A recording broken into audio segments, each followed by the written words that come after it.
This is Kendall, my walking bank account. The words cut through the restaurant chatter like a siren in the night. My mother said them with a bright smile that didn't reach her eyes. The kind of smile she'd used all my life whenever she was about to spend my money. My family laughed. The polite, knowing kind of laughter that people use when they're in on the joke.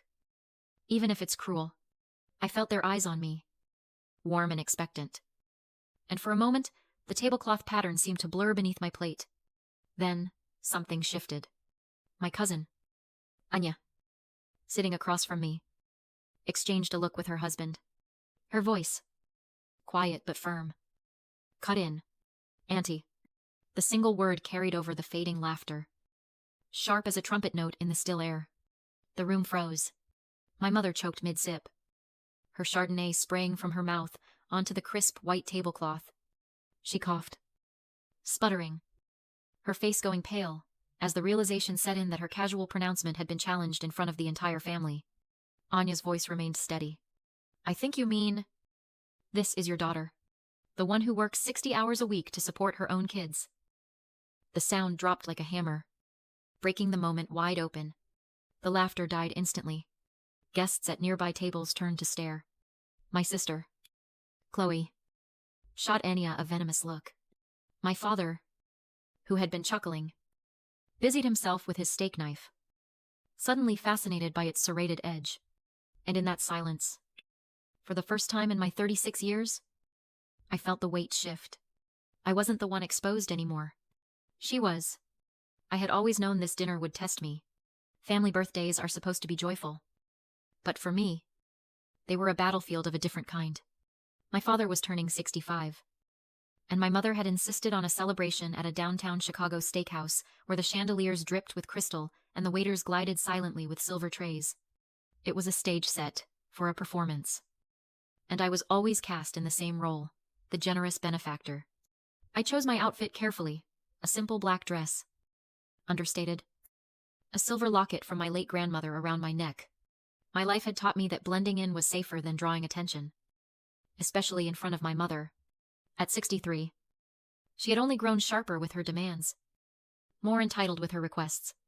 She lived for moments when the spotlight landed on her, even if it came at my expense. From the time I got my first real job, she'd had a nickname for me. My little ATM. My reliable safety net. The one who never says no. I learned early to keep my head down, to survive, by becoming the family's silent foundation. My brother and sister, louder and more charismatic, earned her praise. I carried the weight of her expectations, the way a pillar carries a roof quietly, without asking for recognition. What my family never knew was that being a foundation teaches you about pressure. It teaches you where the cracks are. Years of their casual financial abuse had built a core of steel in me, but I had never used it. I paid for Chloe's influencer business boot camp when she decided she was going to be a star. I gave my parents the money for a new roof when theirs started leaking. I co-signed the loan for my brother's car after he wrecked his last one. I never made them ask twice. I just did it. Maybe some part of me wanted to keep the peace. If they couldn't be proud of me for who I was, then I'd stop giving them a reason to be disappointed. So I showed up to family dinners, wrote the checks, and never mentioned the overtime, the missed vacations, the strain. To them, I was just Kendall, the daughter who was good with money, the family resource they tapped out of obligation. And then came the birthday dinner. When my mother brought up the once-in-a-lifetime cruise she and my father had found, I braced myself. Her smile was tight, her voice breathless with excitement. She spoke about non-refundable deposits and last-minute deals. But nothing prepared me for her turning to the whole table, to my aunts and uncles and cousins, puffing up her chest as if she owned the moment, and saying the words that still burned in my ears. This is Kendall, my walking bank account. The crowd laughed. Not all of them, but enough. And that was the cruelest part. Laughter is contagious. People don't always mean it, but they go along because silence feels like complicity. I stood there, heat rising in my cheeks, my heart pounding. Van Heise without lie. Part of me wanted to run. Another part wanted to lash out, but I didn't need to. Anya did it for me. What do you mean? Auntie, my mother finally stammered. dabbing at the wine on the tablecloth. Her voice was laced with genuine confusion, as if the concept of being questioned was completely alien to her. Anya didn't flinch. I mean, it's Dad's birthday. We're here to celebrate him. Not to put Kendall on the spot for $3,200 for a cruise deposit. Silence stretched across the table. Thick and heavy. Chloe was the first to break it. Oh my God. Anya. It was a joke. Lighten up. Was it? Anya asked, her eyes finding mine. Because it didn't sound like a joke. It sounded like a demand. My mother's face hardened. She looked at me. Her expression, a mix of fury and entitlement. Waiting for me to smooth things over. To apologize for Anya's behavior. To offer the money and restore the peace. I looked back at her. At the expectant faces of my family. And I thought about another time I'd needed them. 2 weeks ago. When my car had spun twice before slamming into a guardrail. I'd texted the family chat from the ER. My hands shaking. Car crash. I need someone to pick up the kids from school. Hours passed. Nobody came. Chloe finally responded, not with help, but with selfies from a spa day. My parents had seen the message, the little read icon confirmed it, but they chose silence.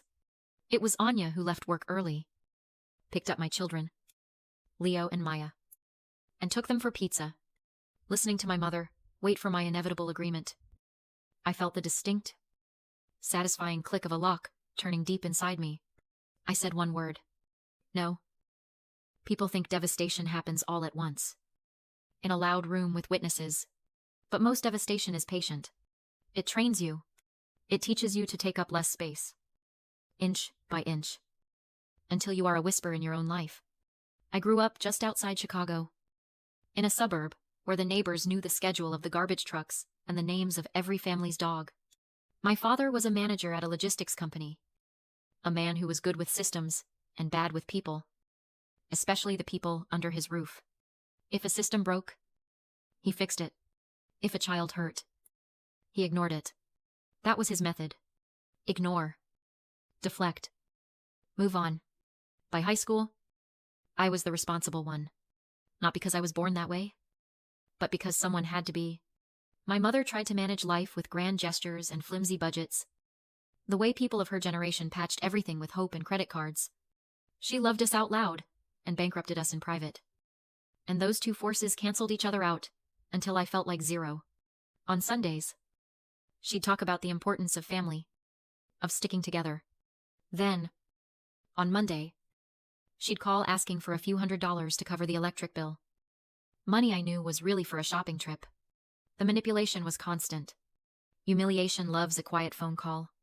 I learned early that invisibility was safety. If I could not be praised, I could be useful. I got a job at 16 and started paying for my own school supplies. My own clothes. She relied on my income while ridiculing my thriftiness. You'd be so much more fun if you weren't always saving, she told me once in front of my friends. I pretended not to hear. I always pretended. I went to a state school and worked 2 jobs to graduate with no debt. My mother bragged about my independence to her friends, conveniently leaving out the fact that I was also paying her car insurance. When I got my first corporate job, she saw my salary, not as my success, but as her new line of credit. We're a family. She'd say, what's yours is ours. But it was a one-way street. The car accident should have been the final straw. It was a Tuesday. I texted the family chat from the emergency room. My plea, simple and desperate. The silence that followed was an answer. Chloe's post finally appeared hours later, a boomerang of 2 champagne flutes clinking together. The caption, a breezy, treat yourself Tuesday. My parents' inaction wasn't an oversight. It was a decision. And now? Sitting at this dinner, listening to my mother talk about non-refundable cruise deposits while my body was still a mess of healing bruises, I didn't just get angry. I went cold. That coldness settled deep in my bones. A permanent chill where warmth used to be. My name is Kendall. I'm 36. A mother of 2 Leo, who is 10. And Maya, who is 7. And for my entire adult life, I had been the family's foundation. I thought that's what a foundation was for. I was so wrong. The fallout began less than 24 hours after the dinner. It started with Chloe. She texted me a link to an obscenely expensive handbag. A few minutes later, another text arrived. Mom said you were being weird about the cruise, and that Anya was a total witch. Everything okay? The manipulation was so transparent, it was almost insulting. I ignored both messages, letting them sit there, unread. My new boundary was silence. Then came my father. He sent a long, rambling text about the importance of family helping each other. A lecture that conveniently ignored their complete failure to help me after the accident. He painted me as the villain, the one who was suddenly punishing his heartbroken mother for a simple request. I read the message and felt nothing but a dull, empty ache. He had always chosen my mother's side. He had always chosen the path of least resistance, even when that path was paved over my well-being. The performance reached its peak that evening. Chloe posted a dramatic, black and white quote on her Instagram story. The kind influencers use when they're feuding. It read, "It hurts when you realize you were watering a dead plant all along." The irony was so profound, so utterly lacking in self-awareness, that I almost laughed. They saw themselves as the victims, the neglected plants. They had no idea they were the rot in the soil. I thought the conflict would stay at the level of petty emotional blackmail guilt trips and passive-aggressive social media posts. I was wrong. The real escalation came a week later, with a call that changed everything. It was the principal from Leo's school. Her voice was gentle but firm. She informed me that an anonymous call had been made to the child welfare hotline. My heart stopped. The complaint, she explained, made two specific allegations. First, that my children were frequently left unsupervised in an unsafe home environment. Second, and this is what made the blood drain from my face, that I had a substance abuse problem and was misusing the prescription pain medication I'd been given after the accident. It was a cold, sickening rush. I knew, with absolute certainty, who had made that call. Only my parents and Chloe knew the specific name of my prescription. I had told my mother about it on the phone when she'd called not to ask how I was. But to complain that my accident was stressing her times out. This was their next move. This was their leverage. They weren't just asking for money anymore. They were threatening me with the loss of my children to get it. They had crossed a line from which there was no return. The family I thought I had was gone.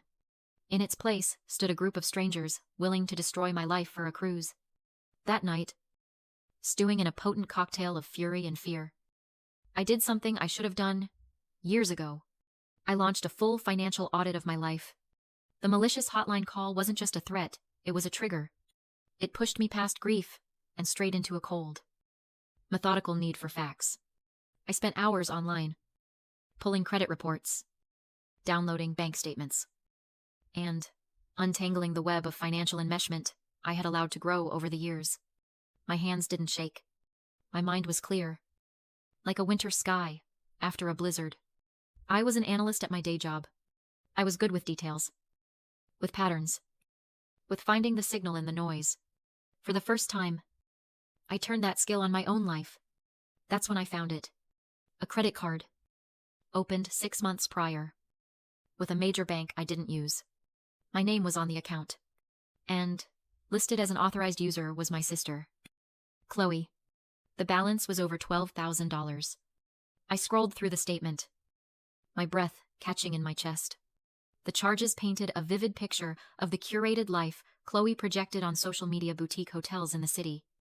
Dinners at restaurants I couldn't afford, and a steady stream of purchases from designer clothing stores. Every sponsored post, every perfectly staged selfie, was funded by my credit. A chilling clarity washed over me, sharp and absolute. She hadn't just been using my generosity, she had stolen my identity to finance her fantasy life. This was no longer a family dispute about money or fairness. This was identity theft. This was a crime. And they had just handed me all the evidence I would ever need. I didn't scream. I didn't cry. The time for emotional reactions was over. My actions from that point on were deliberate, precise, and cold. First, I called a lawyer who specialized in financial fraud. Her name was Miss Albright, and her voice was as calm and solid as granite. She listened to my story without interruption. And when I was done, she said, "Good. You have everything we need." Second, with Ms. Albright's guidance, I filed a detailed police report, citing identity theft. The officer who took my statement had a weary kindness in his eyes. He'd seen it all before. Happens more than you think, he said, shaking his head. Sometimes the people closest to you are the ones who do the most damage. Third, I froze my credit with all 3 major bureaus. It felt like raising a fortress wall, a tangible barrier against further invasion. Then, I sat down at my kitchen table and began to write. I crafted a social media post for my private Facebook page, the one connected to our entire, extended family, old neighbors, and community friends. I was strategic. I didn't use a single name. I didn't have to. I simply laid out a precise, emotionless timeline of events. I started with the date of the car crash and my plea for help. I followed it with the spa day photos, the public demand for cruise money at the birthday dinner, and the subsequent guilt-tripping texts. Then, I detailed the anonymous, malicious call to my son's school, carefully explaining how the caller used specific medical information only immediate family would know. I finished with the discovery of the fraudulent credit card, opened in my name. And then, I attached the receipts. I posted screenshots.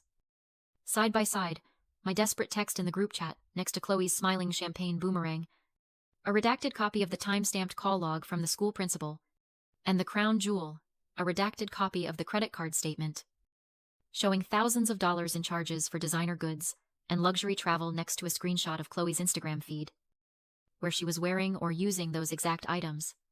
I hit post. The effect wasn't gradual. It was a bomb, detonating in the quiet, manicured garden of my family's public image. The post triggered an immediate cascade of revelations. A cousin messaged me, revealing Chloe had borrowed $2,000 from him for a rental deposit and never paid it back. A former family friend commented, questioning a suspicious GoFundMe my parents had run 2 years ago for emergency plumbing repairs that never seemed to happen. The facade didn't just crack, it disintegrated in real time, as a clear and undeniable pattern of deceit was exposed for everyone to see. The consequences were swift. Chloe's micro-influencer brand partners, who sold wellness, teas, and boutique clothing, dropped her within 48 hours. My parents quietly deleted their old, questionable GoFundMe page. The social shrapnel from the detonation was devastating to their carefully curated image. My mother called me, sobbing, not to apologize, but to demand I take the post down. "You're ruining the family's name," she cried, her voice thick with self-pity. "There's nothing left to ruin," I said. And for the first time, I hung up on her. A few days later, my lawyer sent a formal cease and desist letter to Chloe regarding the identity theft, along with a notification that the credit card company and the police were pursuing a fraud investigation. Her social media accounts went dark. The demands for money stopped completely. The silence was beautiful. Within 3 months, their world, which had been propped up by my income and credit for so long, collapsed. Without my financial support, they lost their house to the bank. My mother's brittle pride couldn't survive the foreclosure notice taped to the front door. Chloe, stripped of her influencer income and drowning in debt, had to move back in with them, into a cramped rental apartment across town. My world, in contrast, became small and peaceful. It revolved around my children, my work, and my new, chosen family, Anya and Ben. We started a tradition of Sunday night dinners, our laughter filling the space where anxiety used to live. One evening, my daughter Maya looked up from her drawing and said, "I like how our house is calm now." That word calm was the ultimate reward. It was worth more than any apology I never received. With the money, I was no longer hemorrhaging. I started college funds for Leo and Maya and opened my first real investment account. My future was finally my own. 6 months later, a letter arrived. No return address. Inside, a single sentence was scrawled in my mother's handwriting. "You destroyed this family." I felt no anger, no sadness, no guilt. I walked to the kitchen and shredded it. I didn't destroy a family. I just stopped being the sole foundation holding up a rotten structure. And when it collapsed under the weight of its own decay, I was finally free. If you've stayed with me to the end of this story, I'd like to ask something simple. Think about the lines you draw with the people you love. Think about whether they respect them, or whether they constantly try to erase them. And if you've ever felt like a walking bank account, know this. You are not defined by the demands of your family. You are defined by the moment you decide your own worth is non-negotiable. The greatest lesson I learned is that the people who belong in your life don't need to be begged to show up. And it's more than okay to show the rest of them the door. If this story touched you, I'd be grateful if you shared it with someone who might need to hear it. Subscribe if you'd like more stories like this, because each one is a reminder that dignity can be reclaimed, even after decades. And tell me in the comments where you're listening from. I want to know how far a story of strength can travel.